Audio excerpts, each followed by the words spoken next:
Good evening, everyone. We're going to call the regular meeting of the Brandywine School District Board of Education to order. It's 7:01 p.m. We are in Brandywine High School auditorium. If I could ask Mr. Ackerman to lead us in the Pledge of Allegiance.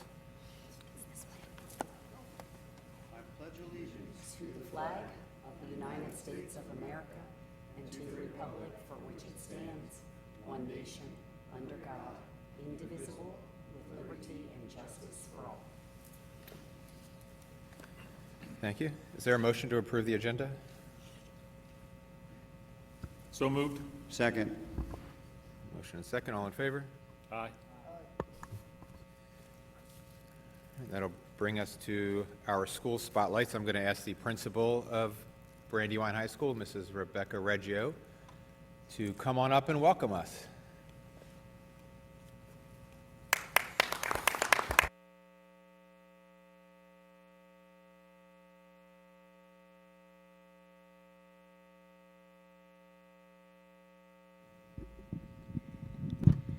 You caught me a little off guard, Mr. Heller.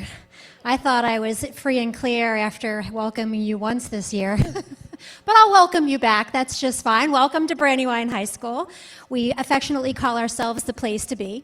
I've been at Brandywine High School for the past 4 years, and in those 4 years, we've seen tremendous growth in our climate, culture, and academics. I am proud to say we're also now seeing potential growth in our enrollment, which is a nice upward trend for us for next school year. We do wonderful things here at Brandywine. We have many programs for all kinds of students.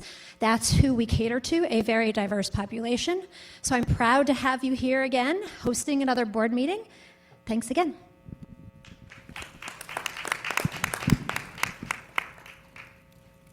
Thank you.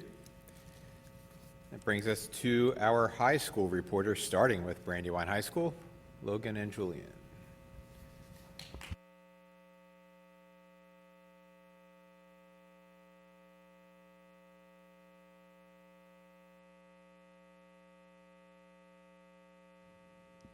Hello?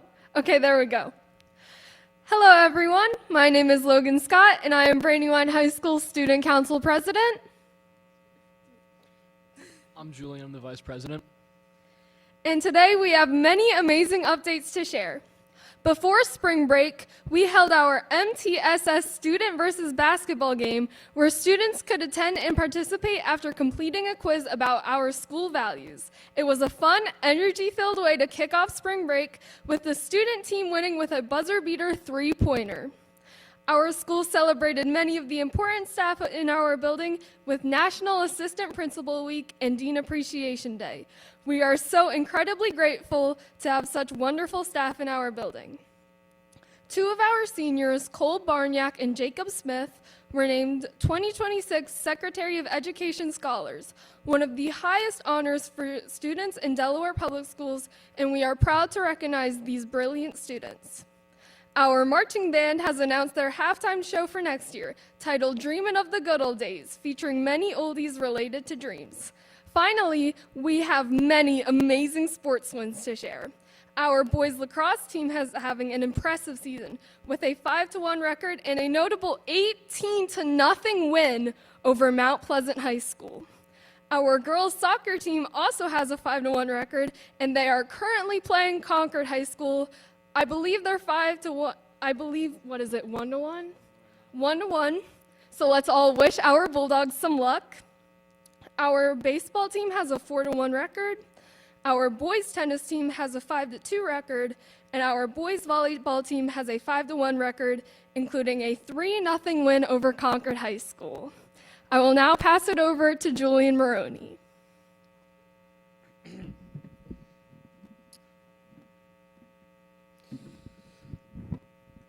Sorry about that.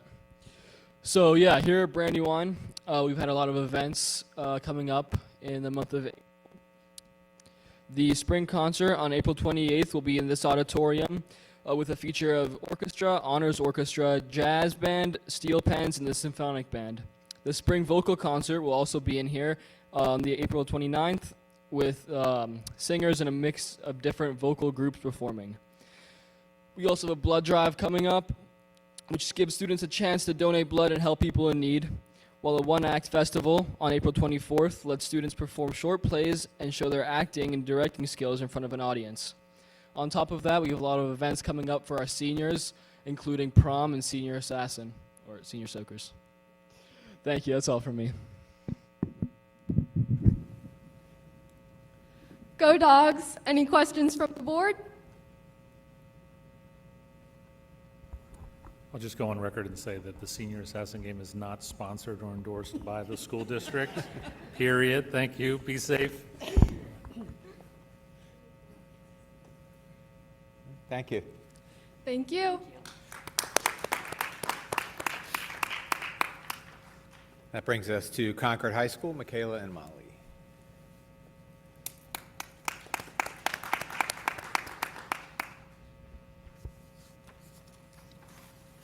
Good evening, everyone. I am Student Council President Michaela Michelson. And I am Molly Andrews, and we are so excited to bring you up to speed on all the amazing things that have happened at Concord over the last month. We are so happy to be back after an amazing spring break. Over the break, our phenomenal Spanish teacher, Mrs. Greer, took over 60 Spanish students across the country to Spain for 12 days. The students, including us, visited over 6 incredible cities and had many unique experiences, like enjoying a home-cooked Spanish meal in Granada, taking an Easter cooking class in Madrid, and even ziplining in Toledo. The Raiders truly got to do it all. Coming off the break, Raiders sports have been staying hot. Huge shout out to our girls softball team who remain undefeated and took down DMA 3-2 on our brand new softball field. The field looks amazing and we are so grateful for the update. To celebrate, some of our BSD executive team members were even able there to throw out our first pitch. The excitement didn't end on Friday. The Lady Raiders faced off against the Brandywine Bulldogs in a girls lacrosse rivalry game. The Raider family showed up and showed out in the USA theme and incredible energy. The game was neck and neck the entire time, even going into a sudden death overtime. The team showed amazing resilience and gave it their all in the final moments, coming out on top 8-7. Speaking of rivalry games, our 4-1 girls soccer team is currently facing the Bulldogs in the fight for the Friendship Cup. We are confident that they're doing amazing. We are so proud of all of our sports teams and students, and we can't wait to see what the rest of the season brings. Just before spring break, our outstanding National Honor Society students took some time to show their appreciation for our dedicated bus drivers and crossing guards. They created thoughtful posters and assembled treat bags, a small gesture that made a big impact. In addition, our student council found another way to recognize our staff by organizing our teacher cart filled with goodies for everyone to enjoy. This week, our National Science Honor Society will celebrate Earth Day by sharing educational and engaging posters throughout the hallways, helping to inspire awareness and curiosity across our school. We also have a really exciting week ahead. Our Spring Spirit Week kicks off this week, and it will build energy and school pride as we head into a fun-filled weekend featuring our prom fashion show on Friday night and our spring fling dance on Saturday night. Before I conclude, I'd like to take a moment to recognize our Raiders who are continuing their academic journeys at the university level. Congratulations to Bailey Fields, Josh Wicker, Allison Moe, Paulina Bobko, Eric Lee, and Lucy Gray, who will be attending the University of Delaware. And we also want to celebrate Molly Falconer on her commitment to SCAD, Mia Henning to Salisbury University, Sammy Friedrich to Villanova University, and Max Wynn to St. Joseph's University. That concludes our April board report. Are there any questions from the board? None? Thank you. Are you guys thanking us? All right, thank you. Thank you.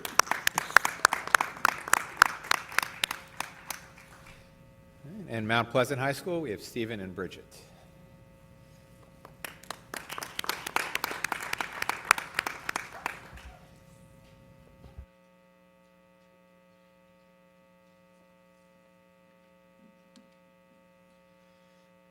Good evening, ladies and gentlemen. My name is Stephen Rice.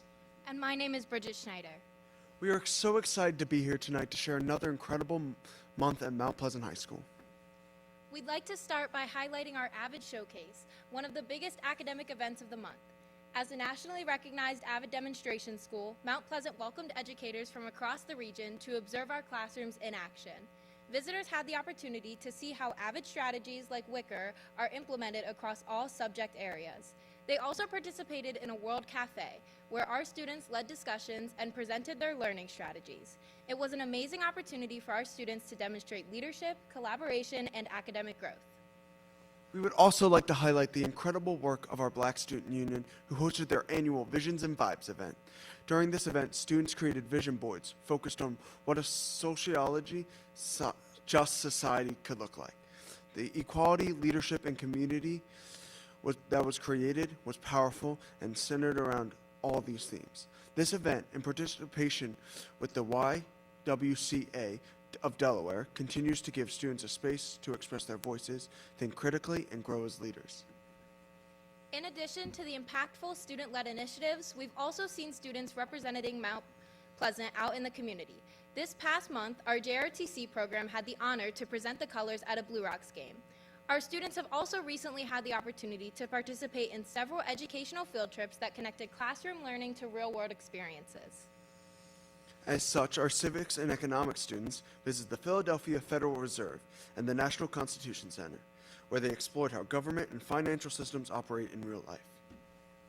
Additionally, students from AP Environmental Science, IB Biology, and Science Olympiad visited Longwood Gardens, where they were able to study ecosystems, biodiversity, and sustainability in a hands-on environment.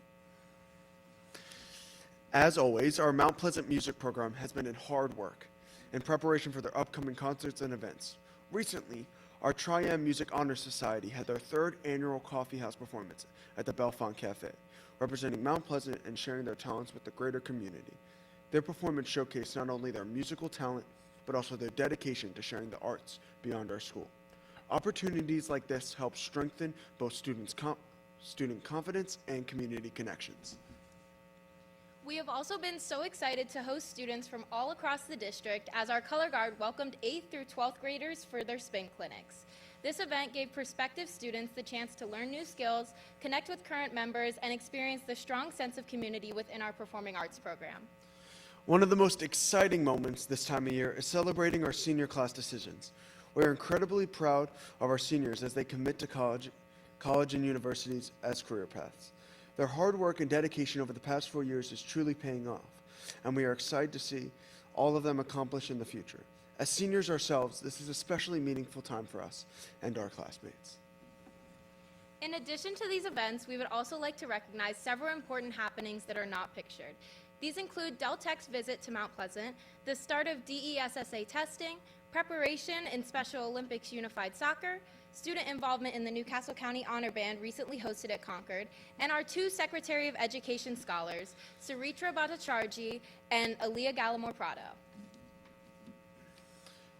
To conclude this past month has truly highlighted the strength of the Mount Pleasant community through academic excellence, leadership opportunities, artistic expression, and community involvement.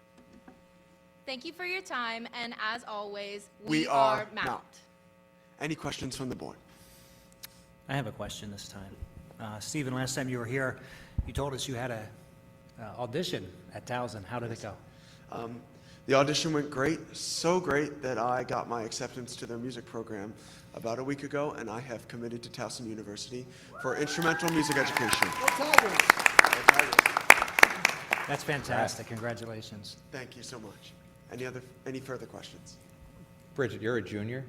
I'm a senior. You are a senior. Where are you going next year? Everybody else has had to answer this in the previous months.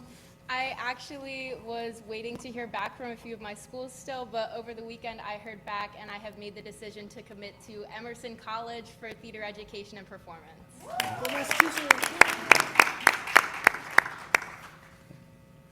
Any other questions? Jason, I had a question for you or for Dr. Lawson. Do you know how many more meetings we have with these students before they're done for the year? One? Would they have one? Okay. Thank you. Thank you. Thank you, guys. Thank you.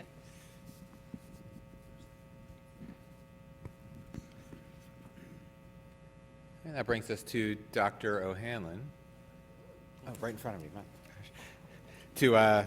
To present our Community Partnership Award.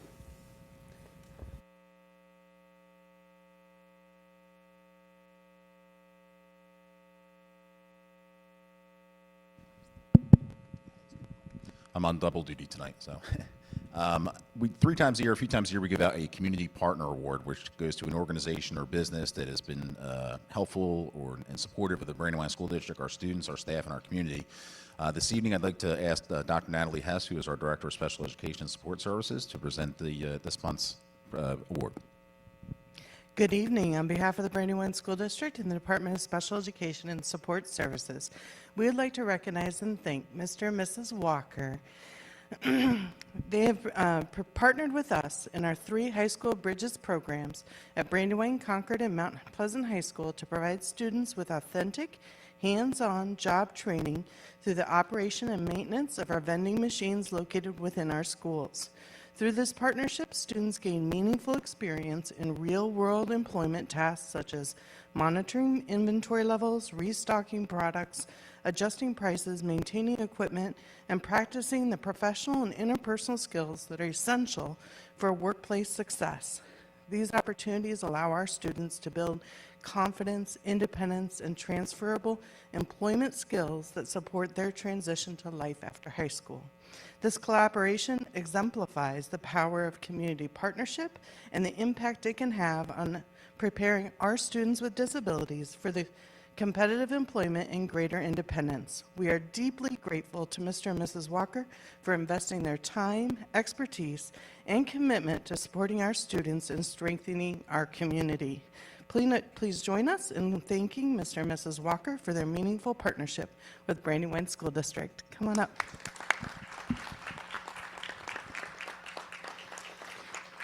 I'd also like to invite our school nutrition supervisor, Ms. Colleen Carter.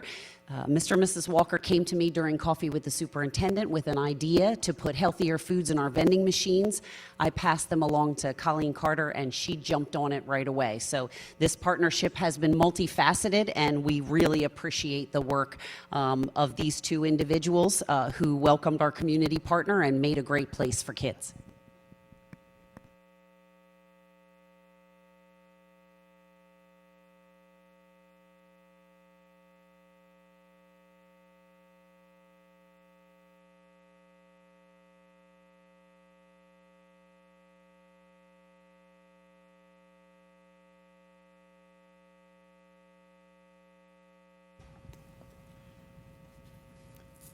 Thank you. And now it is time to celebrate the Brandywine School District Behavior Health Professional of the Year, Ms. McIntyre and Ms. Armour.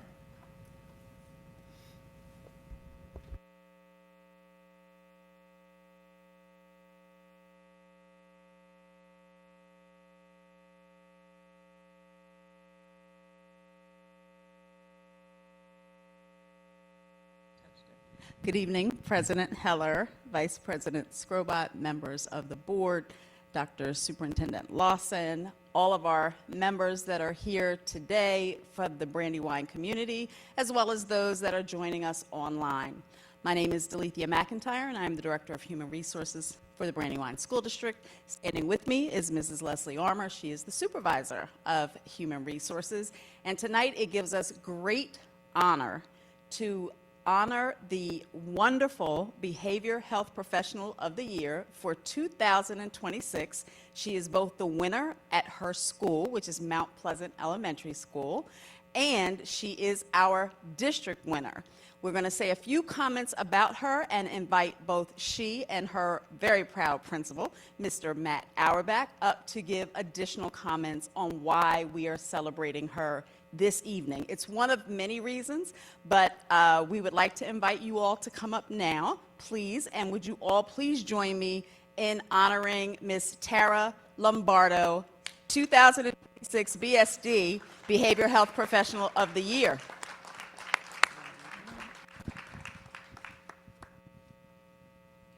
Good evening, everyone. So when people are applying for the process for Behavioral Health Professional of the Year, they write a why they're proud to be BSD. And I believe Ms. Lombardo's is so powerful, and I'm going to read it for your hearing this evening. She says, "I'm so proud to be BSD because of the community as a whole. I have such an appreciation for all students, parents, stakeholders, and colleagues that make up our district. Because of them, I look forward to coming to work every single day. I am surrounded by professionals that share the same passion that I do. I do to support and strengthen our amazing children's lives. Through my efforts as MTSS chairman, Tier 1 attendance leader, family engagement chair, Center for Child Development liaison, Food Bank of Delaware liaison, Tier 2 and 3, and behavioral health support, I am able to assist the whole child with their individual needs, both academically and personally. The fact that BSD provides a multitude of avenues for children's best interests at heart is astounding. She is blessed to be a part of such a wonderful district and can only be so lucky to spend the entirety of her career here. Again, please congratulate Ms. Tina Lombardo as Brandywine School District's Behavioral Professional of the Year for 2026.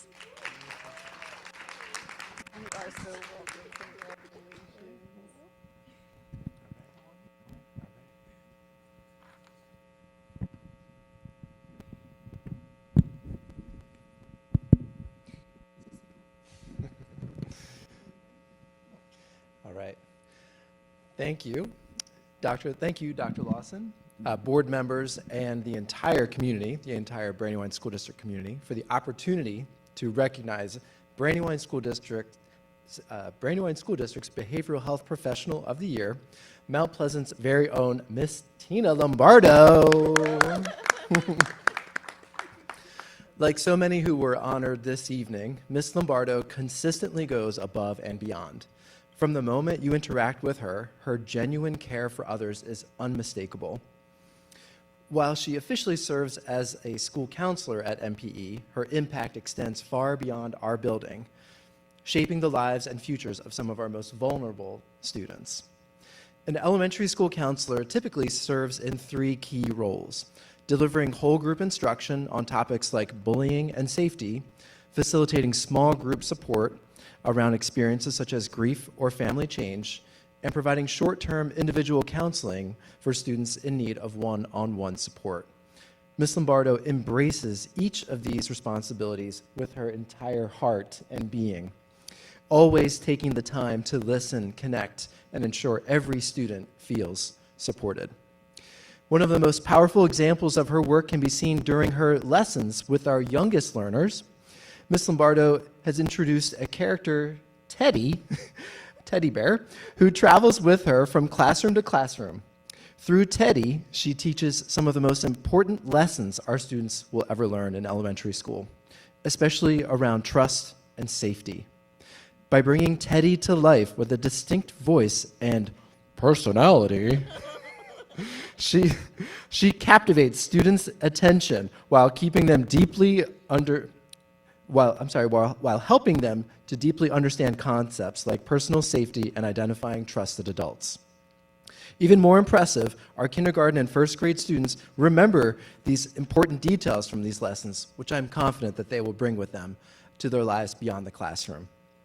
Beyond her work with students, Ms. Lombardo is an integral part of our MTSS problem-solving team, where she brings thoughtful insight and a deep understanding of students' needs to guide team decisions. And while her professional impact is significant, it's her presence that truly sets her apart. Ms. Lombardo brings an energy, a positive energy and joy that is impossible to miss.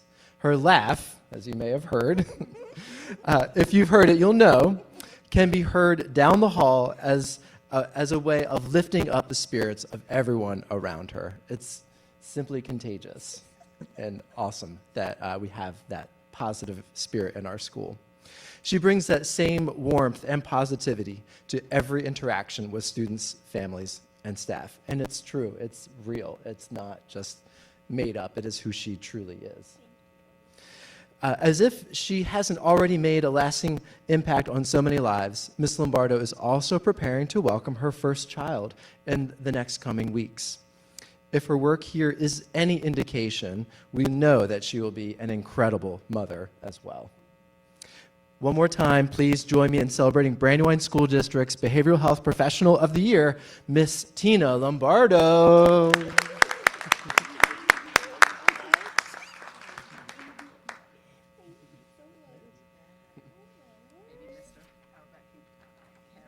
Yes.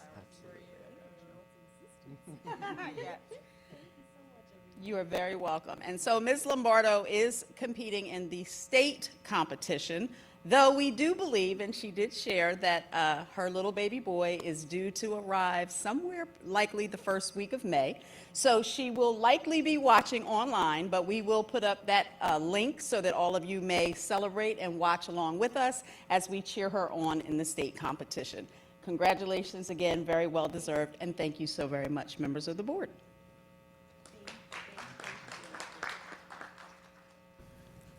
Congratulations. That brings us to Dr. Lawson with district news and updates.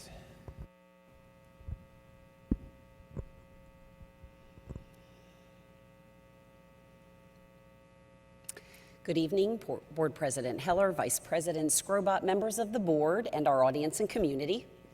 Our deeper dive into student outcomes data this month extends beyond our Panorama survey results from previous years, which provided our school community with student responses to a comprehensive health check on the social, emotional, and cultural factors that influence students' success in school.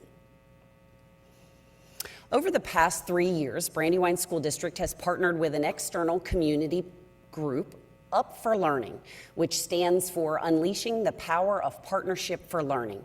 This is a nonprofit organization dedicated to transforming educational experiences by fostering authentic youth-adult partnerships.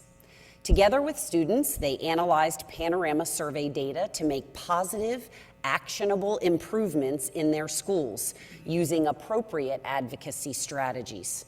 As a result, the district has made substantial strides in cultivating student voice, agency, and engagement to improve well-being within our school communities.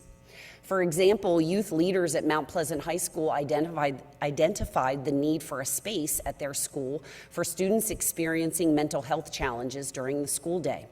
They approached their principal and asked to create a Zen Den for this purpose. It was approved and now has been created by students for students. To measure the impact of this work in building student voice and agency, we administer a 24-item pre- and post-survey each year and have done so with our students who participated with Up for Learning since the 22-23 school year. Here are some highlights, both areas of strength and areas for growth and improvement in our BSD schools. I'll start with areas of strength. Schools should meet the needs of all learners, remain consistently high, reaching 96% in 24-25. 96% of our students now express commitment to school improvement, which is up from a baseline of 87%. I see ways that my school can be improved, achieved 94% agreement in 24-25. I have at least one adult at school whom I trust and can ask for help, grew from 82% to 89%. This upward trend highlights the power of relationships and connectedness in driving school improvement. I believe in my ability to make school better, surged from 54% to 85%. That rose 31 percentage points. Everyone at school can learn, improved by 24 percentage points to 83%. And lastly, I share my ideas with others, increased substantially from 64% to 78%. And now for the areas that we plan to continue to work on and grow with our students.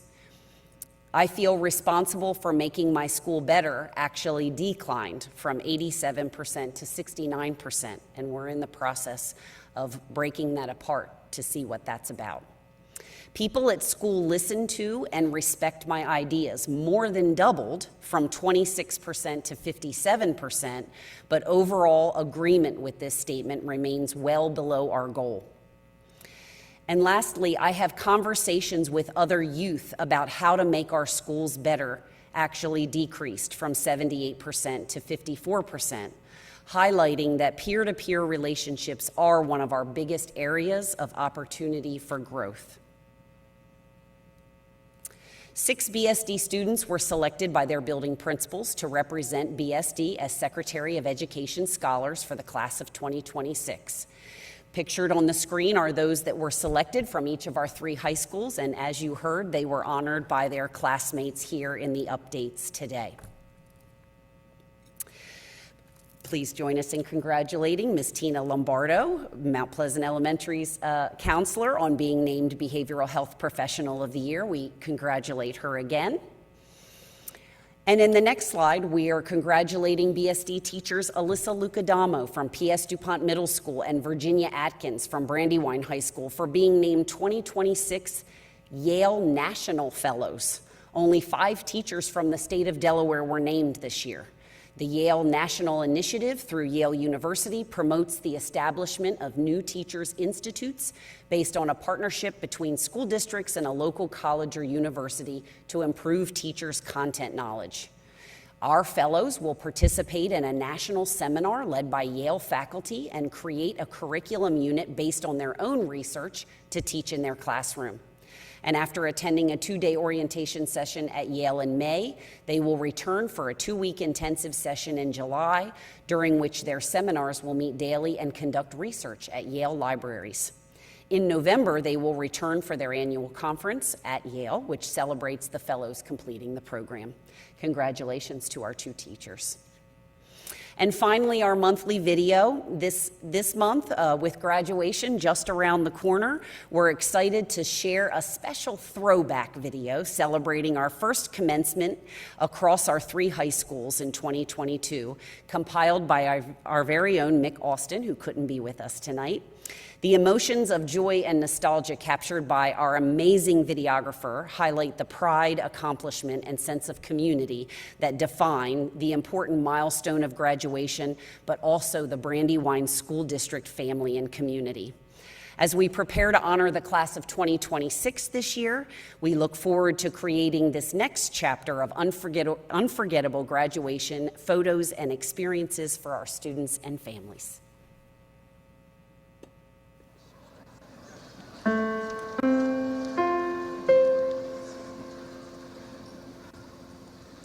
Let me tell you that I love you, and I think about you all the time. Caledonia, you're calling me, now I'm going home. When thinking of the Brandywine High School class of 2022, the first word that comes to mind is change. Everyone's lives change obviously over the course of 4 years, but what I think makes us special is the change that isn't so obvious, the change that we have brought about, and the change that we will bring.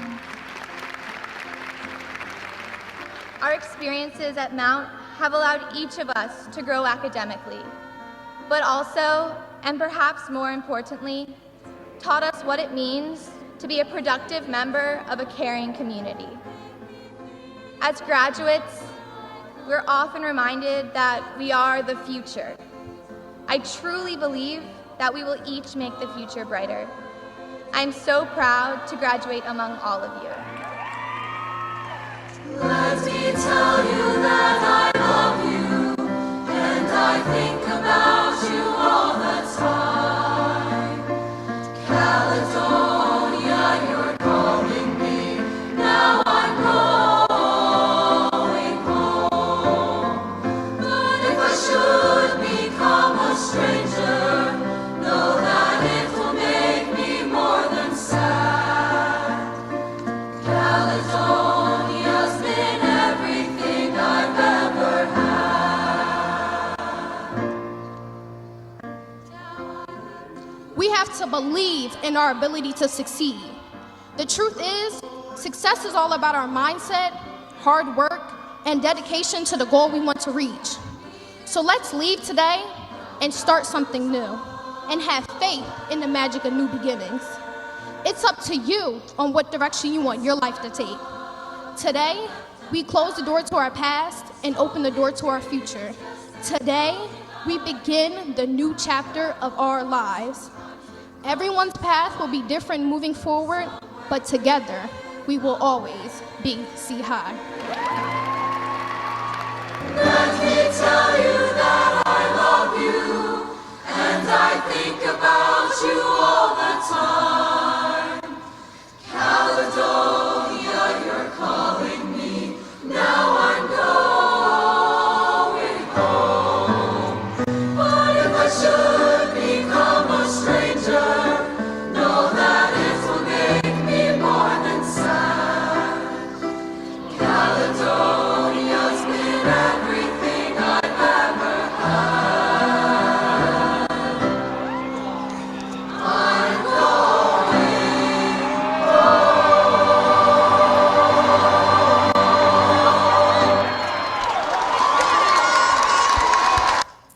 President Heller, that concludes my monthly report. Thank you. Any questions or comments for Dr. Lawson? That brings us to public comment. Just a reminder, public comment is a time to allow members of the community to address the board on any agenda item or educational topic. There's 2 minutes allotted per speaker that should be displayed on the screen behind us. The allotted time is intended to make comments to the board and not necessarily for the board to engage in a two-way dialogue or a Q&A, but all of the board members will receive the speaker's contact info so they can reach out with any follow-up questions. First, I apologize that I forgot my glasses, but it's Krista and Ed. I think the last name is Stomey. Please correct me when you get to the microphone.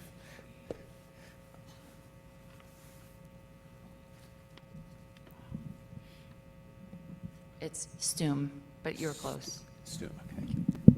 That's better. Okay. Good evening. My name is Crystal Stoom, and this is my husband, Edward Stoom. Our son attends Tally Middle School. I am a former BSD business teacher and currently a computer science teacher in another district. I've also served as a Schoology trainer and administrator, and I am the creator of the AI Awareness Project. I share this background to show that my concerns are grounded in both professional experience and current work in AI and education. I'm here to address two urgent issues: AI policies and assignment communication. First, AI. There's currently, from what I can see, no clear district policy leading to inconsistent and harmful decisions. Recently, my son spent 5 straight hours on an assignment, only to receive a 0 after his teacher used AI detection software, claiming 69% was AI generated.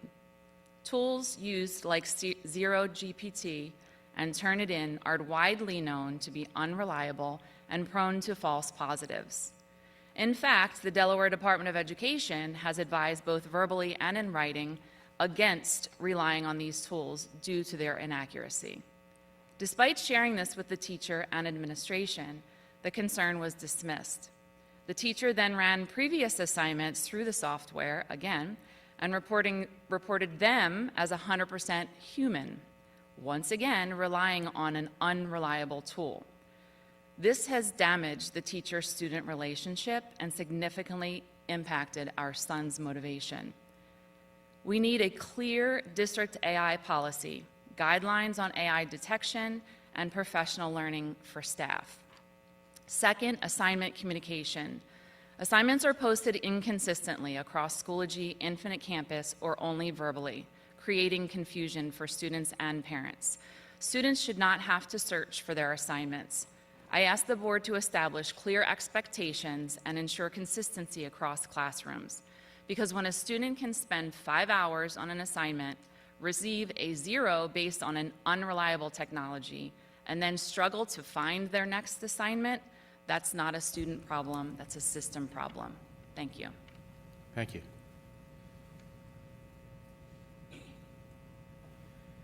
Next up is Dominic Donofrio.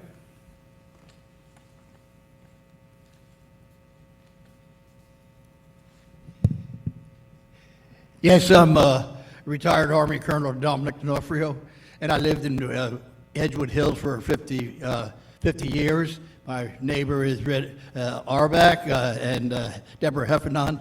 My point is that since 2019, school districts have been shortchanged by the county. The school taxes due to them were not transferred to them. They were transferred to the land use fees. In other words, you have property, you have crossing guard, school, and vocational. Those are the fees that I paid, but they did not pay the school and the vocational. They transferred them to land use fees. So from 2019 till today, I just found this out, that they are using the fees for schools to pay for the land use fines. And this is something we're going to be looking into.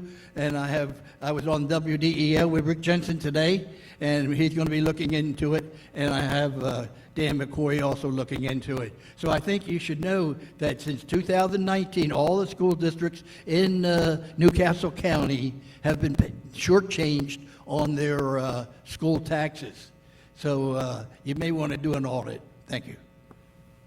Thank you. And I know Dr. Lawson and Mr. McCoy received your email from earlier, so we will look into that and somebody will follow up. Thank you.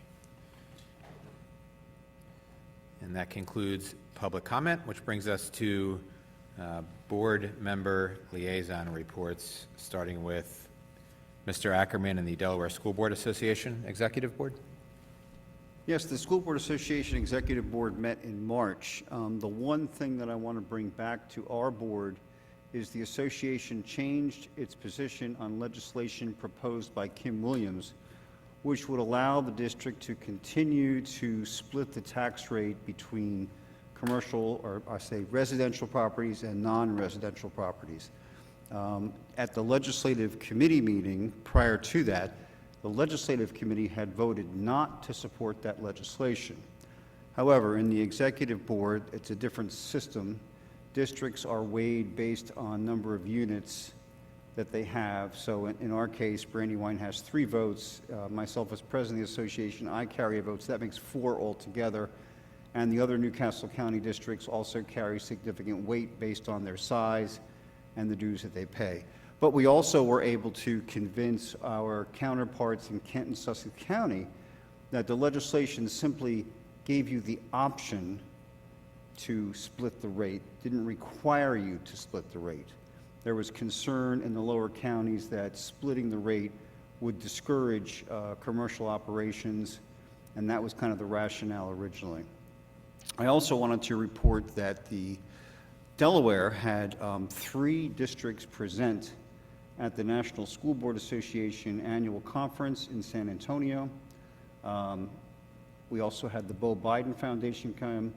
We had 42 people from Delaware at the Delaware dinner, so it was well attended. It was a good conference. It's a little bit shorter now, so it basically runs Friday, Saturday, Sunday, and then Monday you can head home. But that's my report for tonight. Thank you, Mr. Ackerman. Mr. Lavoie, Delaware School Board's legislative. Thank you.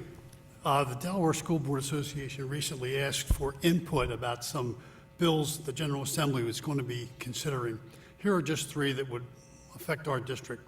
1, House Bill 350 asks Delaware Department of Education to collaborate with school districts, charter schools, and vocational technical districts to make findings and recommendations about allowing homeschooled students to participate in extracurricular activities in those students' schools of residence, either charters or VOTEC schools as well.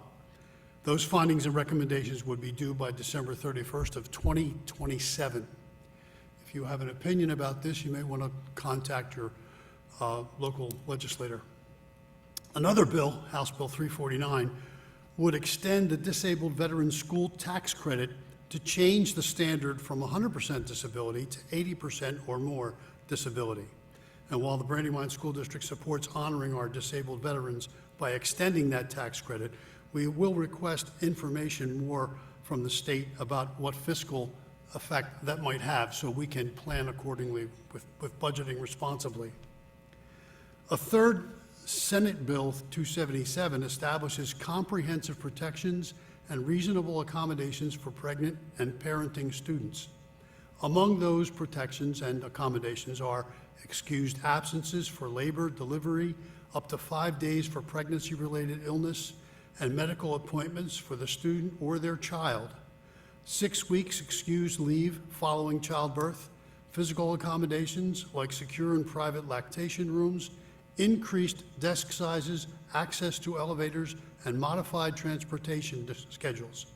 It also requires extended timelines for course requirements, remote learning options, and rescheduling of examinations. Those bills are being considered. These are also accommodations that Brandywine School District, I understand, already makes for pregnant or parenting students within our district. The next meeting of the Delaware School Board Association Legislative Committee is tomorrow evening at 6:15 in Dover. Thank you. Thank you, Mr. Lavoy. District Finance Committee, Mr. Scrubba. The District Finance Committee met on April 15th. I was unable to attend that meeting, but I know they reviewed the financial position report and the March monthly financial report that Mr. McCoy will present, and I'm sure he will share any additional topics of interest that were discussed. The next meeting is scheduled for May 13th at 5 p.m. in the district office boardroom. Thank you. Mr. Najemi, Maintenance Advisory Committee. Yes, we had a meeting scheduled for April 7th, but because of spring break, it was canceled, so we have not had a meeting since our last board meeting. We will be having another one on May 5th at Concord High School, where we will be discussing the playing fields and things that we will be doing with them and the status of them with regards to other organizations. So, May 5th, Concord High School. Thank you. Parent and Citizens Advisory Committee, Ms. Stock. I did give a brief update on the last meeting when you were absent. But anything else? No? Okay. Parent Council for Students with Disabilities, Mr. Jordan. Thank you, President Heller. We have not had any meetings since the last board meeting. We've actually wrapped up for the year, but I did want to recognize Catherine Siegel and Natalie Hess for all of the work that they did this year to bring in outside resources for our families and to engage with the community as well with their expertise and their time. It is very much appreciated. Thank you. Thank you. 91.7 WMPH, Mr. Lavoy. There was not an advisory board meeting since the last board meeting, but there are some good news to share. We want to congratulate 3 journalism students from Super 91.7 WMPH who won state awards via the Delmarva Press Association for their radio news reporting. Third place in the category of radio and podcast prepared report went to James Blyer. Second place was won by Francesca De Capua, and Dylan Serbrook Bowers was the state champ. Dylan is now automatically entered in the nationwide contest sponsored by NFPW, announced on May 13th. So good luck to him. Next meeting will be Monday, July 13th, 6 p.m. at WMPH Studio at Mount Pleasant High School. And remember, to tune in to Super 91.7 FM at home or in your car, or by streaming on WMPH.net for a robust menu of student-generated news, interviews, sports coverage, and a broad spectrum of musical favorites. Thank you. Mr. Ackerman, Policy Review Committee. The Policy Review Committee will meet this Thursday in our inaugural meeting. We will be reviewing existing policies as well as the need for new policies, and frankly, I've heard a need for a new policy tonight. I know that Secretary Martin does have some AI policy drafts that she's put together. She actually did that down at USDOE. So maybe we'll be using her drafts as a guide, but I tend to agree with the idea that teachers should not be using unapproved tools to review students. But that's certainly an aspect of AI that I hadn't considered, but I think it's something that we should look at and come up with an approach to. So our first meeting will be this Thursday. All right, thank you. Mr. Najemi, Wilmington Learning Collaborative. We had a meeting of the WLC on April 1st. We discussed budget and other matters regarding contracts with the WLC to help the schools in that organization. We will be having another meeting, a workshop on the 27th of April, where we'll be, furthering such discussions and going a little bit more into detail as to what the plans are for the WLC going forward. So that's where we are. Thank you. And then the District Success Plan Committee, Mr. Jordan and Lavoy. With the help of Mr. Jordan and Dr. O'Hanlon, we have been scouring the Brandywine community to serve on a large committee to try to update our success plan. No matter how good an organization is, We can always get better. And that's what we want to hear from everybody who's involved with the district, what their ideas are. I was really heartened by the Superintendent, Dr. Lawson's report about the student voice survey. And it sounds like there are a lot of students poised to give us some specific feedback about that. And I would invite anybody who's within listening distance to go to the brandywineschools.org website and look for Success Plan. It's on the menu there. It's a very brief survey. It's going to ask 12 questions. You don't have to answer all of them, but any input you can give us will help us in our work. We have a committee of close to 30 people of all different stripes and affiliations, including some 5 different students from the 3 different high schools who will be regular voices in deciding what our measures for success should be in the next 3 years. And like the other AI report, the Department of Education has put out their own success plan that we will try to mirror as well. But keep it customized to Brandywine School District. Again, our next meeting is going to be with the approval of tonight's board of our committee on April the 30th at 5:30 at the Mount Pleasant Elementary School multi-purpose room. You're all welcome to attend, listen in, or Zoom in, and that Zoom address will be posted on our website. Thank you. Thank you. And then other board member reports, I just wanted to share that I had the opportunity on March 31st to be a judge at the Middle School STEM Challenge that was hosted at Concord High School. This was organized by Mr. Laws. And I know that these teams were recognized at a ceremony last Thursday night, but there was 2 teams that I wanted to recognize. So there was a total of 18 teams that competed from the 3 middle schools, and the top 2 teams were both from Tally. So I just wanted to recognize them. The team made up of Caleb and Christopher. So they had a kit of parts, and they had to build a apparatus to launch a ping pong ball the furthest. So they had a mouse trap, some popsicle sticks, string, duct tape, cardboard, things like that. So the team of Caleb and Christopher from Tally was the first ranked team. Their ping pong ball traveled 26 feet, and it stayed airborne for 1.41 seconds, which was the longest in both categories. Then the other part of the competition was they had to document their design process and different iterations and how they found success at the end. So that team, Caleb and Christopher, was the first ranked team for the total score. And then the second place ranked team was also from Tally, Nicole and Amelia. They were the only team with a perfect documentation score. So I just wanted to recognize them. And I know I'm going to put them on the spot. Mr. Lavoie was there judging a different part of the competition. I don't know if you wanted to share what you judged. Neither of us got to judge the culinary competition that was also happening that day, which would have been wonderful. Yes, I got a chance to judge the business competition where students were given a challenge. They had to pick an object and then create a sales pitch in teams of 4. And my comment at the end, I was really impressed. These were middle school kids who showed such good teamwork and enthusiasm. And as I mentioned to them before, nothing great has ever been achieved without enthusiasm. Well, they've got it. So it was very heartening, both during the competition and during the awards night. Any other board member reports? All right, that brings us to the consent agenda. Is there a motion to approve the consent agenda? So moved. Second. Second. All right, all in favor? Aye. Motion carries. That brings us to personnel matters. Is there a motion to approve personnel matters as discussed in executive session? So moved. Second. All right, all in favor? Aye. Aye. Any opposed or abstained? Motion carries.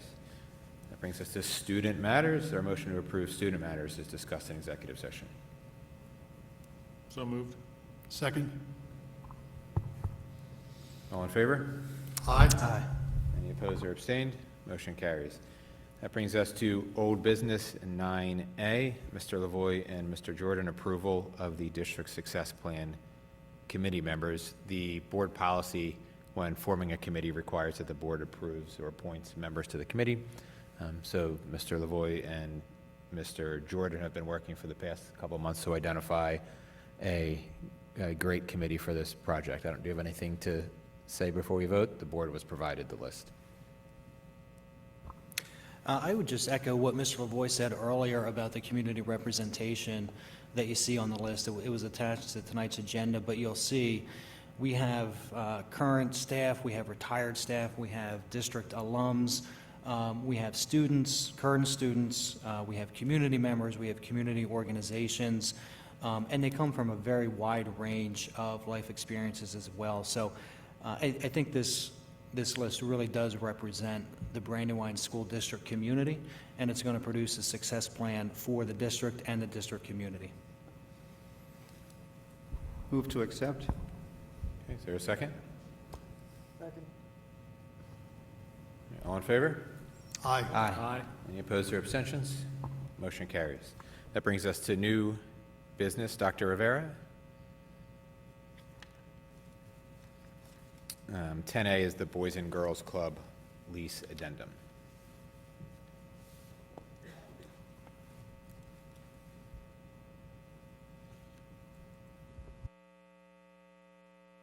Thank you. Good evening.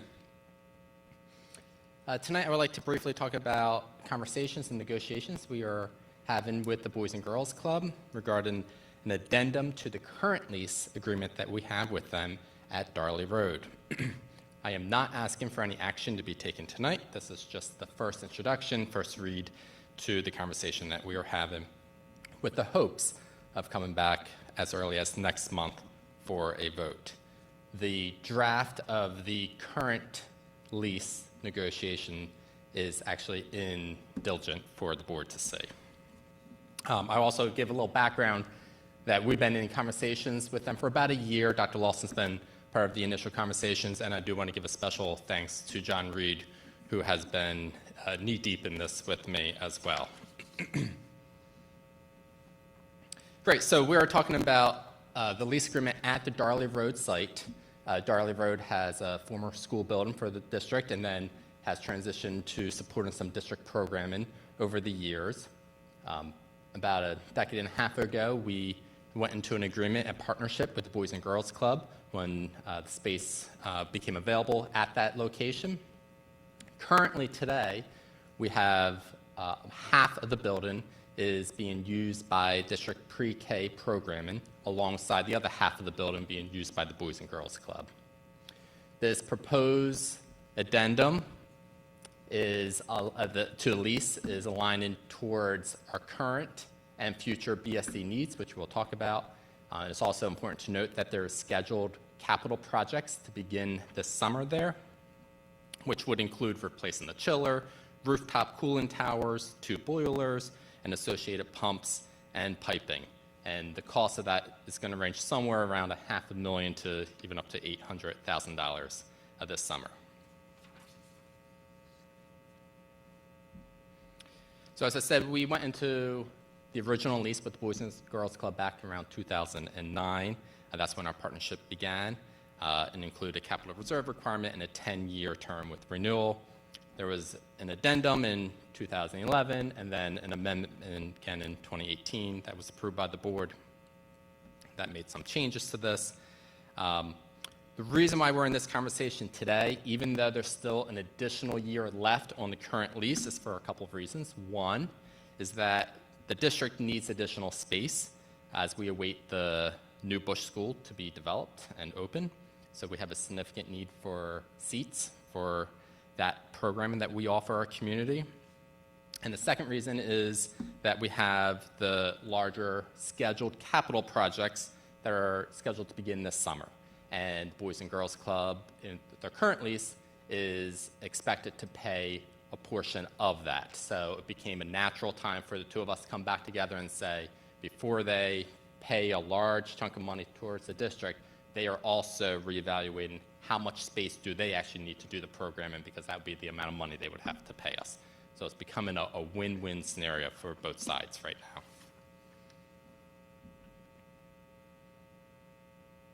So the points under negotiation, the points being discussed right now in the second addendum, are a few. Again, remember, this is just the first read. This is ongoing negotiation. A final agreement will return to you as early as next month. The Boys and Girls Club would look at beginning to turn back over some of the classrooms they are currently using for adults, which I'll talk about in a second, as early as June 1st of this year. We found that out tonight, the date, as we were in the middle of still discussions.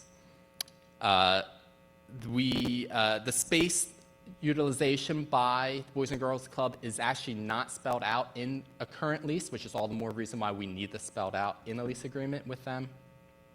They are currently occupying about half of the building. They believe they can do their programming in about a quarter, actually 24% of the building. That percentage is important because that would be part of the calculation that's going to be used to charge them for the finances coming up in the next bullet point.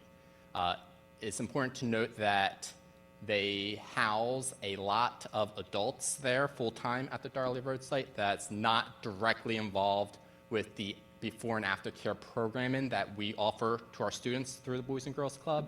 It's just kind of an operation administrative site that they put a lot of their statewide employees there. Those employees will be removed and they will find a new location, and that allows us to be able to add additional seats for our pre-K students. This is a very nice win for us as a district. With that, they do pay for utilities. They have to pay for a share of capital projects as well under the current lease agreement. They're going to hand over the taking care of the building, the maintenance of the building, over to the district. So we're working out a new fee structure. They will begin to pay a lot more money than they currently pay us moving forward once we sign this new agreement. But they pay for contractors to come in and do the cleaning and the securities and all that. We will take that back over, which I think we prefer anyway. And lastly, this will define an end date to the lease, August 2028, and eliminates automatic renewals. This allows both sides, both organizations, to review its space and programming needs over the next 2 years to make determinations what the next lease should be and how much space and what the financials should be moving forward. But it takes off the automatic renewal so we can see where are we at with Bush and any other needs that the district may have at the time. Any questions? Thank you, Dr. Rivera. Question I had about the operating expenses and the utilities. Is that based off an estimate of the past year, what they will pay each month, or how is that determined? Good Because I know question. that has gone up. So it is being negotiated. I'll say that right up front. And you don't have to reveal negotiations if they're, I understand like that might be confidential, but just curious about that. It doesn't seem to be a point of contention, but generally what we did was, credit to John Reed, we figured out all the costs for maintenance and supplies of staffing for it. And then we did a calculation of what that is for 24% of the building, including utilities. And then we added the capital projects. And so the calculation that we did was we took every capital project that we're scheduled to do this summer, and we did what the cost of it is, multiply the years that product, the life of that product, times 24%. Divide by 12 because we're going to do monthly for this, and added those two, the maintenance and the capital, together. That's the proposal before them right now. Thanks. Mm-hmm. So I guess under that formula, we have to pay it up front, correct? The district, when we do a capital project, we pay. We're not paying it over the lifespan of That is correct. Of the equipment. And I understand that we wouldn't want to burden them with that full cost over a 2 or 3 year contract. I feel as though it's a little generous to stretch it out over the lifespan of the equipment, depending, if we're talking chillers and whatever. I mean, that's 20 years, hopefully. So you're right. And to your point, part of the reason why they also wanted to engage in this conversation was They don't know how much longer they're going to be at the site, and all of a sudden we came with initially a $900,000 capital project this summer. We think we have to scale down a little bit this summer now. And they said, well, if we're only going to be here for another 2 years, we aren't looking to pay for half of this $900,000 project when we may be gone in 2 years, which I understand as well. So their proposal is that they are more than fine with a monthly rent type lease to pay for what they think is a fair share of the product for the years and months that they will be using the capital. Dr. Rivera, do you anticipate a time when we would need the entire building? Or will it, if Boys and Girls Club vacate, will it be an underutilized facility? One thing we do talk about is that we do see Darley being part of our future. And there are so many different type of programming that we need, and space and capital projects at different locations. It's hard not to see Darley being used in some capacity for many, many years to come.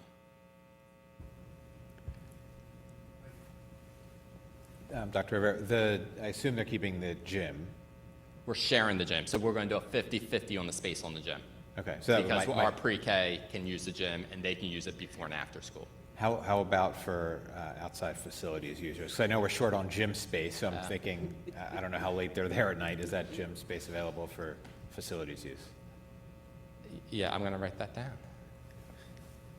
Because I have to also think what time that it would open up. I think they are done around 6:30 or so. So it would have to be a little bit later, which is And what weekends. time we come in. That's the only time we have our cleaners be able to come in because they're right back at using the gym at 6 a.m. So the only cleaning time we have right now is at 7 p.m. But I'll write that down. That's a really good point.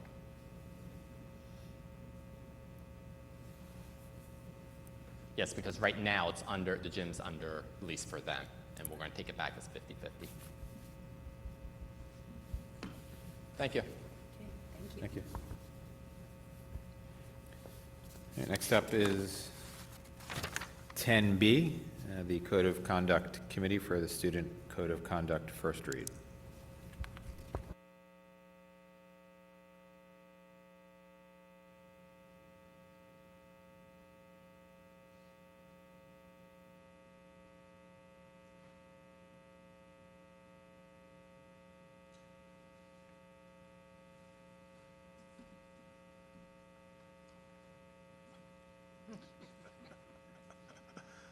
Good afternoon, Dr. Lawson Board. Clarence Smith. Just forgot who I was for a moment. I'm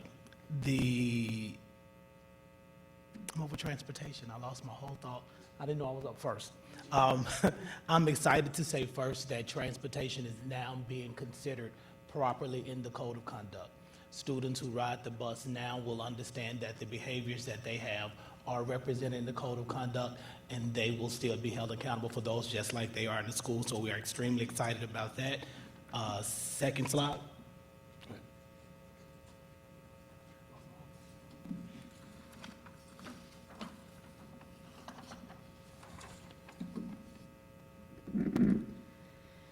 Good evening, Superintendent Lawson, President Heller, members of the board, and members of the in-person and virtual audience. I'm Dr. Hyland, Assistant Principal at Mount Pleasant High School. I'm joined tonight by Sarah Kashner, District MTSS Coordinator, Warren Mays, Assistant Principal at Lancashire, Clarence Smith, Supervisor of Transportation, and Kelly Giles, BSD parent. We are here representing the District Code of Conduct Committee. Dr. McKinney is unable to join us as she is a member of the BSD team presenting at the NAEP Summit in Washington, D.C. Committee members include a variety of stakeholders. They are listed on the screen there. This year, we added our first parent to the committee. In response to our students needing a more flexible way to provide feedback, our student leaders were provided with a link to a Google form to be able to share their feedback. Members also solicited and brought suggestions from the stakeholders in the areas they represent. Lists of names included only those who attended in person. More were included in the conversation.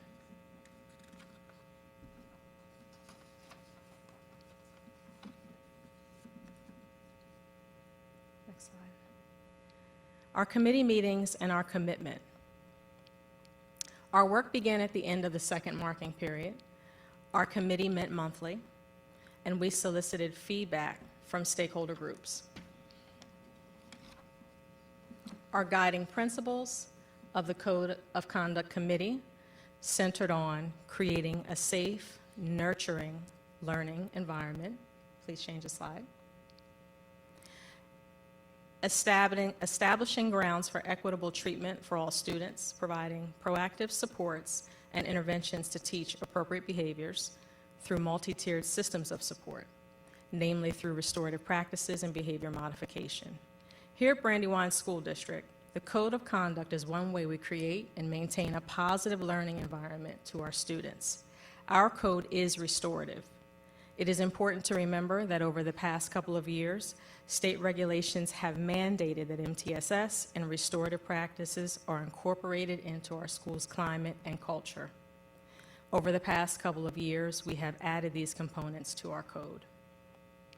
What this means is that students will not only receive a consequence for a significant misbehavior as a lesson learned to deter future misbehavior, but in addition, they will now have a restorative component that focuses on teaching the student the desired behavior and reflecting on repairing any relationship that was harmed. This added component increases the likelihood of the desired behavior occurring in similar future situations.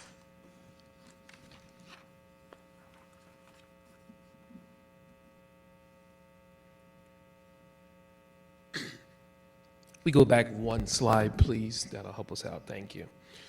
So some of our committee discussions that we had centered mainly on the feedback for new code violations and consequences. We looked at some of the new regulations that came down from the state, and then we also reviewed feedback from various stakeholders throughout the district, whether it was teachers, staff, other administrators, looking at different parts of the code to add and update what we already have. Next slide, please. So here is one of the updates that we do have, and this came from out of a legal settlement with the district, and it is the wall, what we call the wall language, and it is right there listed for you. Basically, students shall be permitted to object to a search pending the arrival of their parent, provided there is no immediate threat to the health and safety of any person located at the school, and the parent arrives no later than 4 p.m. that school day, unless otherwise stipulated by school and staff. And I just want to speak to specifically being a secondary administrator at the high school level. There will certainly be times where we do move forward expeditiously for reasons of for safety, when we will not be able to wait, and we acknowledge that. But this arises out of student voice and students being mindful of their civil rights and wanting to acknowledge students being aware of their boundaries and respecting the right and not wanting to overreach. So what this guidance does is it protects us as a district and keeps us in line with the law that says that if we have reasonable suspicion, then we are permitted to move forward.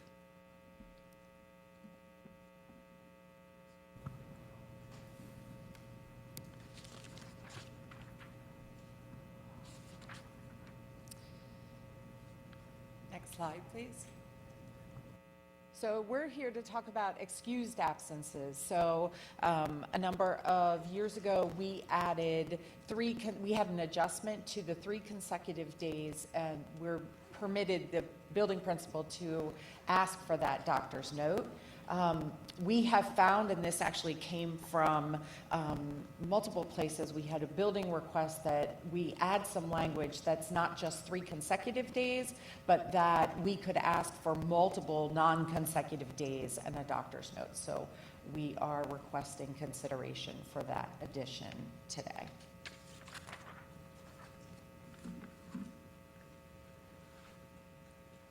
Okay, now that I'm back and I have my wits about me, I get to talk about the bus stop. So we've added the bus stop to the list of places that the code of conduct carries and will enforce it.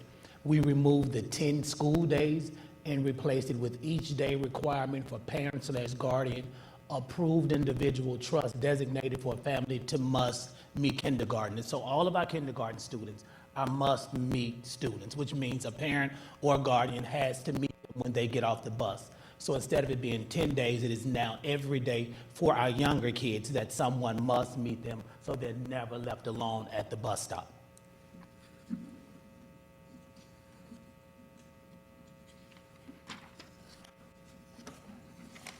Next slide. We have some, there we go. We have some additional language around students with disability and that status, and and any behavior support plans applicable to certain students. So students who have IEPs, who ride the bus, who may need special accommodations, we now have language in the code to give them those special accommodations, and as bus educators. So I consider all of the drivers and attendants bus educators will also be aware of those accommodations, and they know how to fully support students.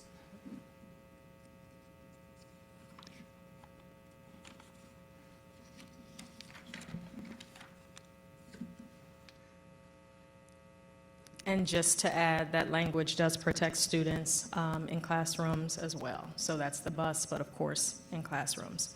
Assignment of consequences, we spent a great deal of time as a committee clarifying this language for all stakeholders, wanting to be sure that we understood that the code of conduct is not one size fits all. There are students that are members of a protected class, students that have disabilities, come to mind most prominently, students with IEPs, students with 504s, and of course we need to be mindful that their needs and the way they're presenting uniquely are being considered in all discipline decisions.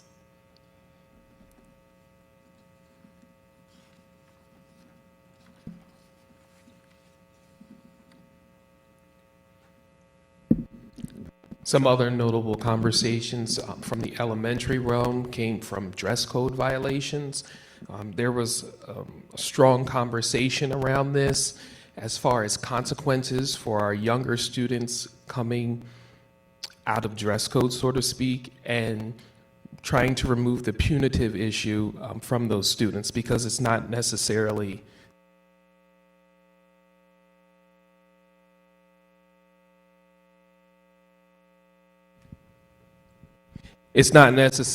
their fault that they came out of dress code. So more or less having those conversations and those restorative conversations with the parents, more or less issuing consequences to students who may just be putting on what their parents have put out for them that day. We still had some strong conversations with that as well. Then moving to the second bullet point was possession or use of dangerous instruments. We added 1-day suspension under optional, and this came mainly from feedback of student look-alike guns. So helping students to understand the importance of not bringing anything that looks like a gun into schools.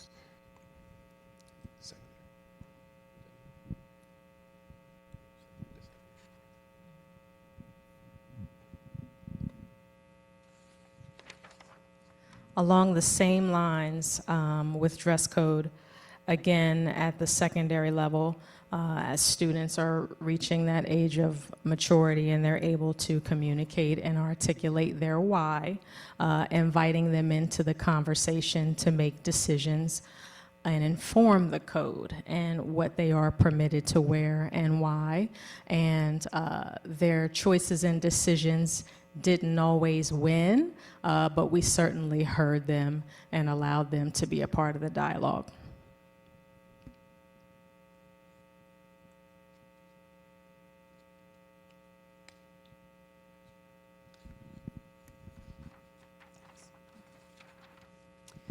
So at the suggestion of the instructional technology team, Dr. McKinney submitted to DDOE for the review of additional terms around creating and the creation of when it comes to the definitions of misuse of technology and unauthorized use of electronic devices, ensuring that the use of AI language is clearly included. As a reminder, as the results of the discussion and data analysis of the legislature-led School Climate Task Force last fall, the Delaware Department of Ed established a revisited list of violations for the district student code of conduct statewide. So if you remember last year, that was a big overhaul to the code of conduct. The department has indicated that we may not add to these violations or delete any violations they've developed. So this, we would need to go and ask for consideration from the Department of Ed.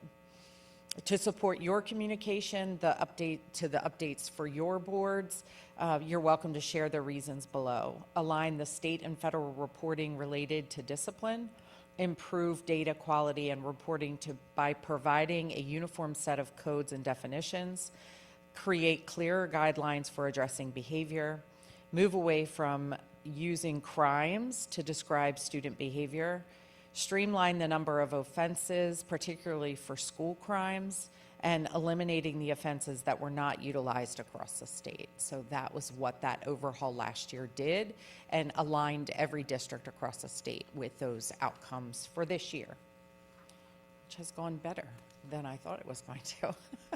Effective August 31st, 2026, Senate Bill 106 requires the adoption of the policy governing student cell phone use during school hours. Once that's finalized, that language will be added to the Code of Conduct. That's being worked on by Dr. Grimes-Stewart and Kevin Paldinetti for elementary and secondary. So we're anticipating including that once that gets finished.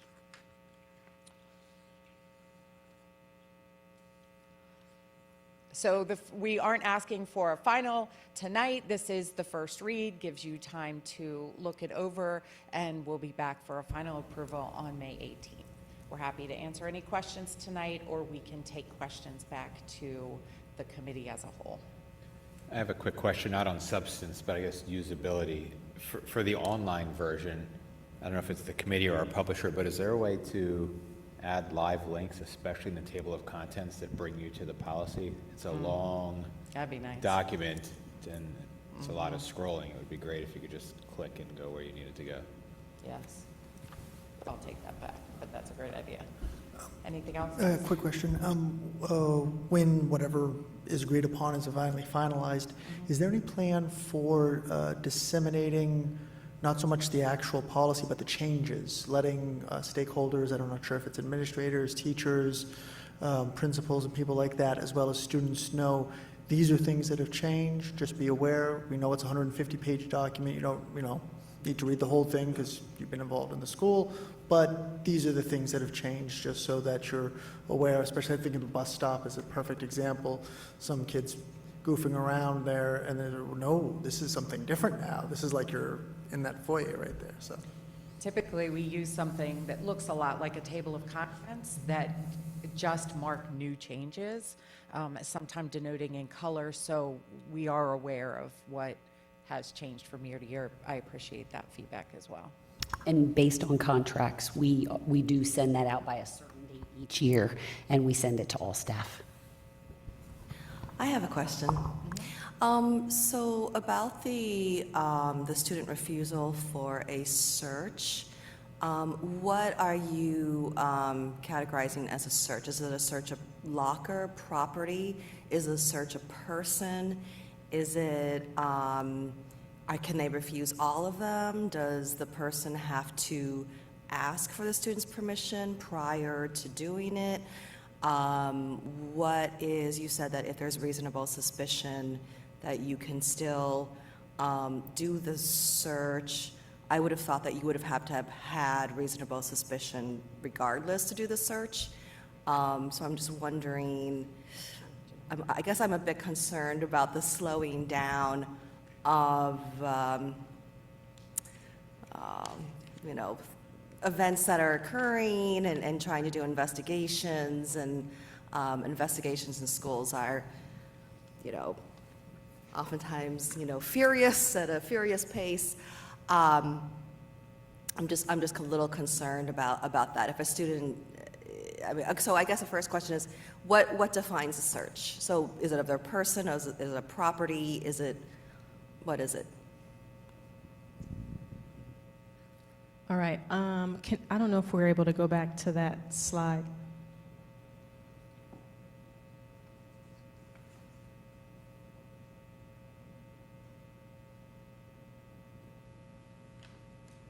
This one. Okay. So essentially, the wall language comes from a Supreme Court case, New Jersey versus TLO. And TLO was a female student that was searched. She was in a restroom, and on her person, cigarettes were recovered, marijuana was recovered, and it was suspected that there was drug dealing as well. This student alleged that her Fourth Amendment rights were violated. And so this language, the case, everything originates from this story, okay? And the reason this is very relevant to us is because we have many students that, for different reasons, find themselves in restrooms, sometimes making not the best decisions.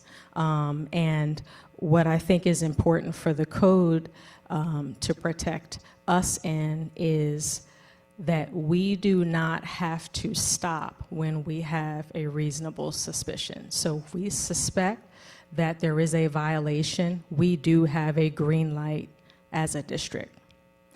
What this language is doing is it is a guardrail and a legal protection for us to keep us from overreaching and searching a student in such a way that violates them.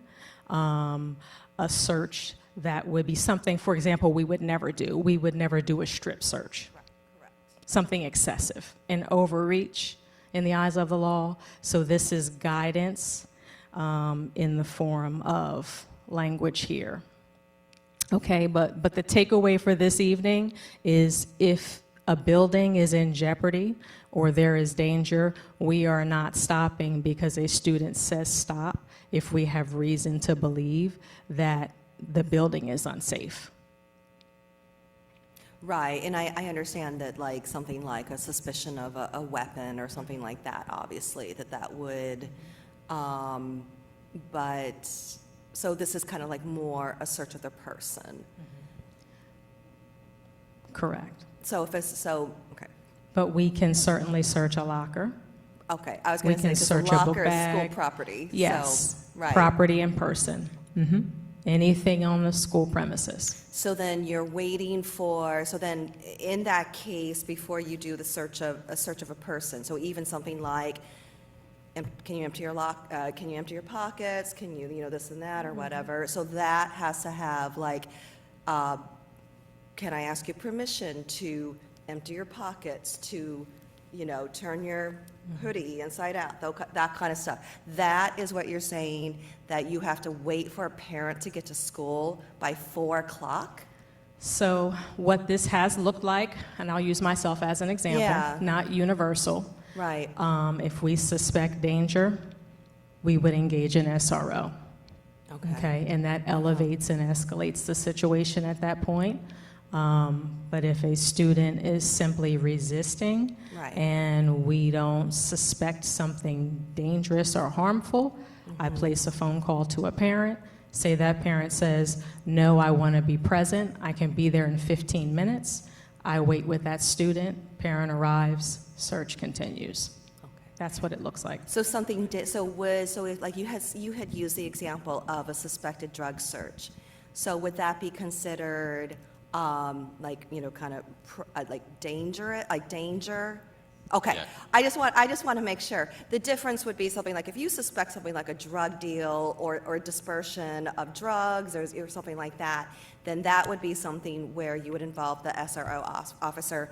But otherwise, if you suspect that a student is just vaping, I'm not saying just, I didn't say just, but is vaping in the hallway individually, or not in the hallway, but in the bathroom individually, but they're not dispersing it to other students. Is that what you're saying as an example of where you may ask for permission? Can we ask you to turn your pockets inside out? Can we, can you open up your backpack? That kind of stuff. So that would be, I'm asking you permission to do this. The student can refuse all of that. Then you would call the parent. I just want to be Close. clear. Yeah. So I was not part of the conversation or this committee, Right. but I was the one who actually submitted this concern. So the current code was changed back on the settlement, and it says that we have to ask for, have to contact the parent. We don't ask for permission to search. Right. We have reasonable suspicion, we search. But we have to notify the parents and give them the right to come and be present. My issue, putting my safety and security hat on, is that that's not what the settlement says. Right. And in terms of safety, all the examples you gave here, Right. our admin are not to wait and Right. not to ask for parents to wait to come if we have concerns of safety and security. Right. So it's critical to make sure our code was updated Okay. for our admin to know you're not contacting parents and waiting if there's any of those examples you just shared. Right. And we're never calling to ask for permission either. Right.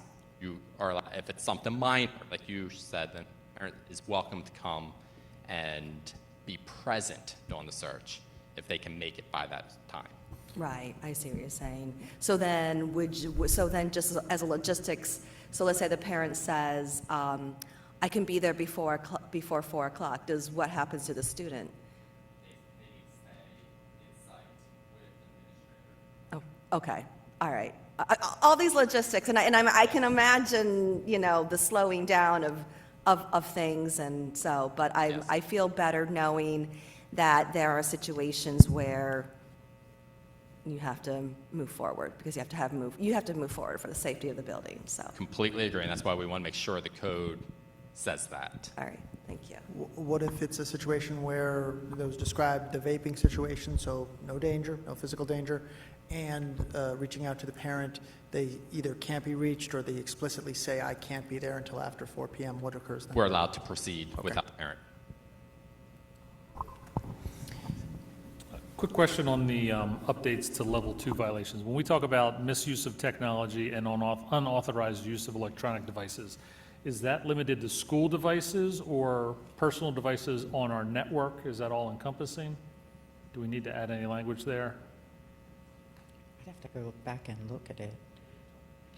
Yeah, we'll take it back and make sure that it's all inclusive. Okay. And then also on the level 3 violations, possession and production of pornography, do we need to add any language there for AI? And does that fall under the creation piece or production piece? Is that defined enough to capture that type of stuff? Great, we'll look into that as well. Thank you. Anything else? I have some questions. If we could go back to the wall language, because I actually think I'm a little bit more confused at the moment. I'm not sure what the answer was to Ms. Stock's question. When you talk about a search, are you talking about the student's person, or are you talking about the student's backpack, or the student's car, or all three? So, Mr. Jordan, it's really it's on the person. It's on the person of the student. And it has actually been our misinterpretation of the settlement of the case that occurred many years ago that was a BHS case. And so basically, what came out of it is that we are permitted to move forward with a search in all circumstances as we have reasonable suspicion. What we're offering the opportunity to do, if there is no threat to the health and safety and welfare of those around, is offer the parent the opportunity to be present during the search and to come to school while this happens. If they can't meet the criteria that's listed, then we proceed as we do with all school issues, because we need to resolve it in a manner that we do. Our misinterpretation over the last couple of years is that we were asking asking permission and waiting for families, and that's not actually what the settlement of the case was that occurred several years ago. So our safety and security team brought it forward. We went back and read the settlement within the case, and now we're correcting our language so that we can move forward with searches of students, of their person, if we have reasonable suspicion that there is something on their person that they shouldn't have on school premises. Okay, so this does not apply to their backpack or their purse? It does apply to a backpack. In fact, that's what the case was about. The student had That's the problem, because it's not written in this thing. It just has it under the search of the student. There's a separate bullet for search of the backpack or purse. It's not listed there, and my concern is one of the administrators may read this and say, okay, this is limited to just the student's person. No. It's not their backpack or purse, and therefore I can search there. It's all. Need the backpack. I just think it should be then incorporated to cover all of this, or even be a bit Make more that note. explicit. All To say belongings. the student's person, backpack, or say the student or the student's belongings. And I think that excludes lockers and desks, because those are not the student's belongings, right? So that's the first one. The second one is the student informed before the search? And this is different than asking permission, but is the student informed that he or she has the right to object to the search? And we'll take that back as well. Well, I think the answer should be yes. The next thing I have, is that language on the screen there? Where you say health and safety, I wonder if a better phrase would be health or safety, because that would be a little bit broader. I think health and safety, the example that Ms. Stock used about a vape, that might be health, but that's not necessarily safety, and I don't think you could get through by saying a vape is health and safety. So maybe health or safety would be a little bit broader language there. And they are permitted to object. That's in the language. Right, but I specifically am questioning if they're informed that they have the Notification. right to object. So before, so let's say, Dr. Lawson, you think I'm I smoking believe in that- there. I understand. I Okay. believe they are. That's in practice, so we would need to engage our administrators into current practice. But you're saying you'd like to see it in the language. Correct. So that way it Okay. gives whoever the administrator is doing the search, it eliminates any ambiguity. Okay. And for the student as well, that they have that right. Okay. I think that's the only questions I have. That's all I have. Thanks. Okay, thank you. Anyone else?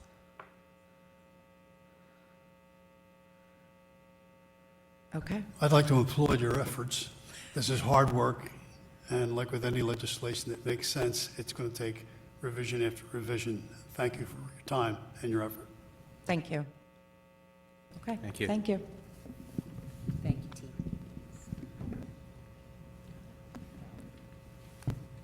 Right. 10C, Mr. Reed, there he is, Facilities Assessment Tool.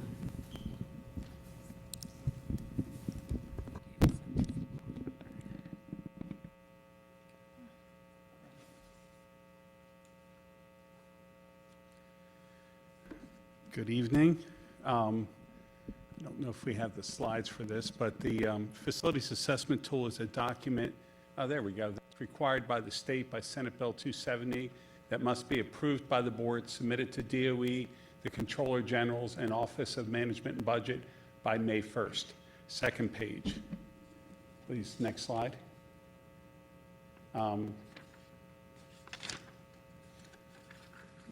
Well, to go through the report, there's a whole report I have to do per building, a good repair. So there's several pages of questions, and it may state something like, is the full school fully air conditioned? In the case of Brandywine High School, due to energy codes back during the day, we didn't air condition the gym. So according to this report, we're not fully compliant. This report was written by an out-of-state consultant, doesn't really align with some of the way our schools are built, but it goes through the school in different aspects, and we report whether or not we're in good shape or not. Next page. Okay, that's the whole document. The next document in here is modernization.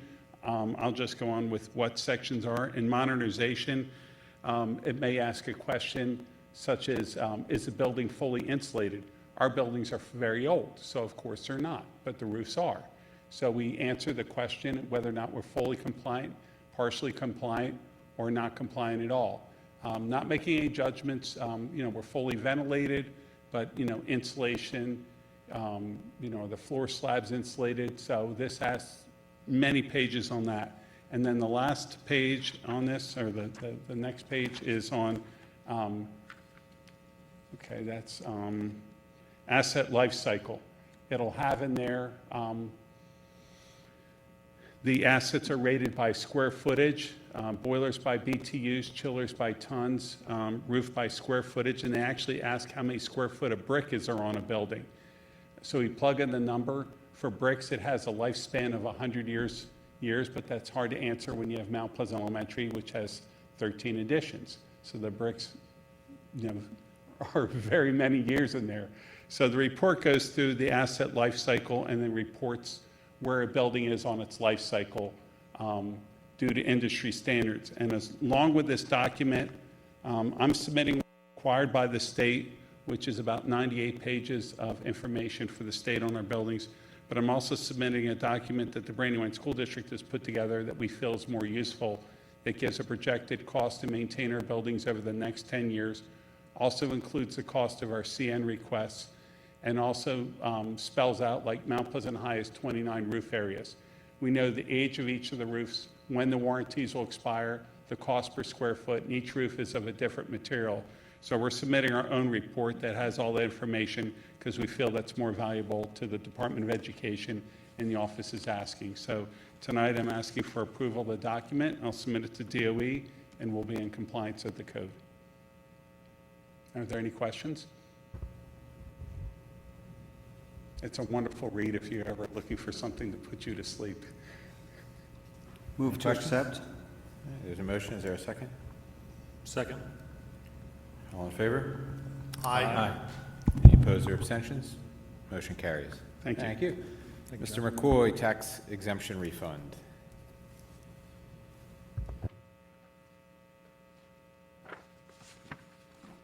Good evening, Board President.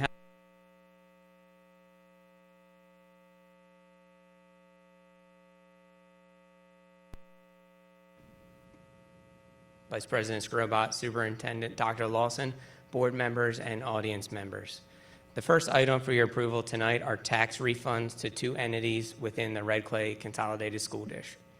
These are refunds for years prior to 2025 when real estate tax payments were distributed through the Newcastle County tax pool.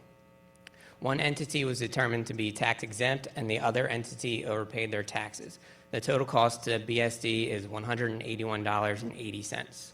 Red Clay has provided all the documentation. They've approved it with their board. The District Finance Committee approved the refund at the April 15th meeting. And if there are any questions, I can take them now. I believe you have the documents in diligent. Just to clarify, these are unrelated to the reassessment. These Correct. are just prior errors made at the county level. Yes. Any questions? Is there a motion to accept the superintendent's recommendation? So moved. Second. All in favor? Aye. Any opposed or abstentions? Motion carries. Staying with you for the May 1st financial position report. The next document for your approval is the May 1st financial position report. This is required by the state in order for districts to ensure they will have the funds available at June 30th to cover the July payroll before our tax receipts start rolling in. This is basically the state's version of our cash flow statement that is in the monthly financial report. It shows that we're projected to have a balance of $9.2 million on June 30th, which will cover the estimated 1 month of local payroll, which is $6.3 million on this report. That amount's actually inflated just to be sure that we're hitting our marks over and above what's actually needed for the month. And it's also worth noting that the projected salary column includes 7 pays, factoring in the 3 pay month of May. And that has gotten some scrutiny, this report, for other districts having financial difficulties. The lines below the local expense, those are the state fund lines. These are all zeroed out by the end of the school year. because the district makes an effort to make sure that we spend state funds before using our own local funds. This report was also approved by the District Finance Committee at the April 15th meeting. If there's any questions, I can take them now. I can also provide backup for any of the numbers that you see on this report. Any questions? Motion to approve the May 1st financial position report. So moved. Second. Okay, motion and a second. All in favor? Aye. Any opposed or abstentions? Motion carries. And now to the monthly financial report for March 31st. All right, I'm going to move through it pretty quickly. There wasn't much going on. There's one major item that I wanted to point out, but if you have any questions, feel free to stop me at any time. The first page, on page 1, lines 1 and 2, we continue to collect large chunks of our tax receipts, with $671,000 coming our way in March. Additionally, the interest received in March is likely to be the largest of the year, in the amount of $236,000. Next month will likely be over what I projected for our budgeted current expense tax receipts, and we'll hopefully hit our mark on interest by the end of the year. In the state funds section, line 11, we received $438,000 in children's services cost recovery funds, thanks in large part to the state completing their fiscal year 2023 cost settlement. And these funds are reimbursements for costs we had in years past related to services provided to Medicaid-eligible students. I did not have anything else noted. I did want to point out, because the head of our nutrition department is here and has done such a great job of doing anything she can to up the revenues. If you look at the nutrition line 57, it's $432,000 ahead of where it was this time last year, which is mind-boggling considering that the cost of a meal is not $432,000. So there were no other material changes in revenues for both page 1 and page 2. So I'm going to move on to the expenditures if there's no revenue questions. So page 3, the expenditures, it looks much busier than it has before because the encumbered and the expended columns are now displayed. They'll be displayed for the remainder of the year, which was the compromise for condensing it for previous months was to bring it back in the later months. So our payroll is at 74.35% obligated compared to 74.09% for the same period last year. So we're pretty much in line with that. Operating expenses are at 72.49% obligated compared to 76.25% obligated for the same period last year. So everything in that large display of numbers is looking good up to this point. It's not the same story when we get to page 4. So on page 4, when I presented the final budget, I talked about how we are in a deficit spending situation with our tuition tax funds, meaning we're spending more than we are taking in. And this is now painfully obvious when you take a look at line 29. So during the month, there was a $3 million purchase order entered for one of the major contractors for special education. They have our registered behavioral technicians and our behavioral interventionists. The purchase order covered some prior months, so we had to pay some back bills, and we also put enough money in the purchase order to cover us for the remainder of the year. So hopefully we shouldn't see any major jumps like that, but it will likely continue to go up. The one thing that will help our cause are payroll funding adjustments, which have not been completed. And what that is, as the end of the year approaches, districts can recode paraprofessionals into unused teacher units. So we can do that for every single pay for the school year, and this pulls a portion of the expenses out of tuition tax and moves it to the state payroll line. In years past, this process has moved $1.5 to $2 million out of our tuition tax line and into state appropriation payroll lines. The bulk of this process will happen in May or early June, so we likely won't see the impact until a few board reports from now. So that will offer some relief, but there's likely to be a lot more expenses to come, so we might end up somewhere where we see now. With that said, our tuition tax reserves will be able to cover the deficit for this year, but next year will be a challenge and we'll need to look at other remedies.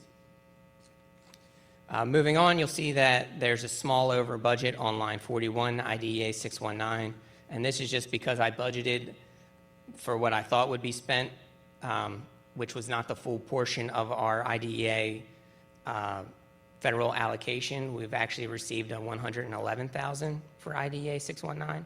So while we're over what I budgeted, we have not overspent the grant. Moving on, page 5 is the building level detail, and page 6 is the prior year appropriation expenditures. There's no items on either page that I felt necessary to call out.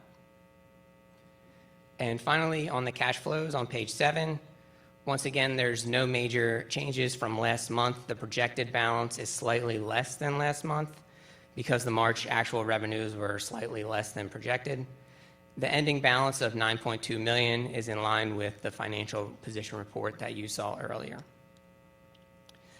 The District Finance Committee approved the March 31st, 2026 monthly financial report at their April 15th meeting, and if there are any questions, I can take them now. All right, no questions? Is there a motion? Yeah, Mr. McCoy, I just wanted, were there any adjustments because of reassessment appeals? No, there were no adjustments. Those are taken out of the money that we receive from the county. They collect money, they take out the appeals, and then they send it to us. But there was no adjustment to our budget or anything of that nature. Thank you. Yep. Move to accept the monthly financial report. There's a motion. Is there a second? Second. All in favor? Aye. Any opposed or abstentions? Motion carries. Brings us to general information. We're having a board workshop on May 4th at Mount Pleasant Elementary. The primary purpose of that is to start discussion on the 26-27 superintendent goals, which might be formed by an update on the district success plan committee's initial work, and then if there's time, update on policy review committee's work. Then our next regular board meeting is back here again on May 18th, and prior to the board meeting, we're going to celebrate our retirees. And then currently there's a board workshop scheduled for June 1st. Is there a motion to adjourn? So moved. Second. All right, all in favor? Aye. Aye. Meeting adjourned. Good night, everybody.